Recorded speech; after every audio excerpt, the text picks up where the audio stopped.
Welcome to our channel. Today we how to cancel Busuu subscription easy tutorial step by step clearly.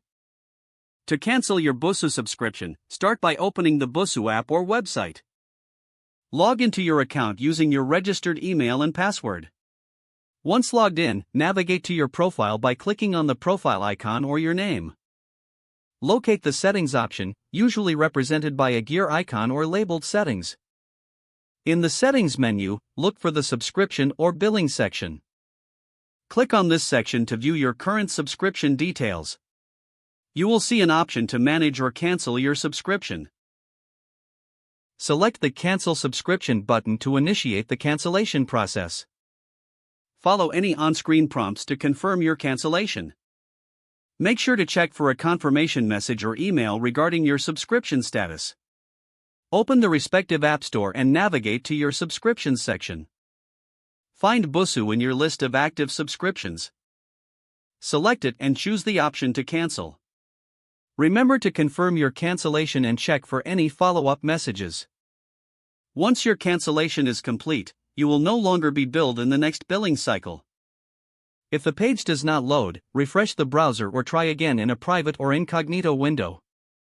Make sure you are using the correct email address, then retype it carefully to avoid small typos.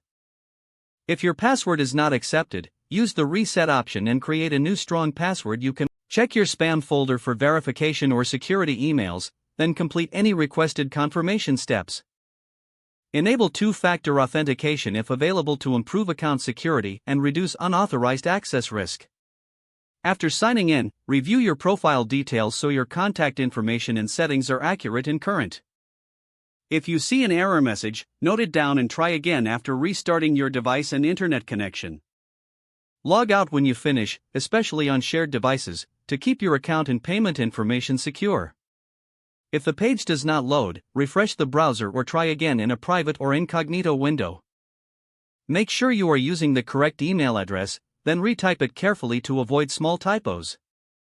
If your password is not accepted, use the reset option and create a new strong password you can remember. Check your spam folder for verification or security emails, then complete any requested confirmation steps. Enable two-factor authentication if available to improve account security and reduce unauthorized access risk. Don't forget to like this video and subscribe to our channel for more step-by-step tech guides.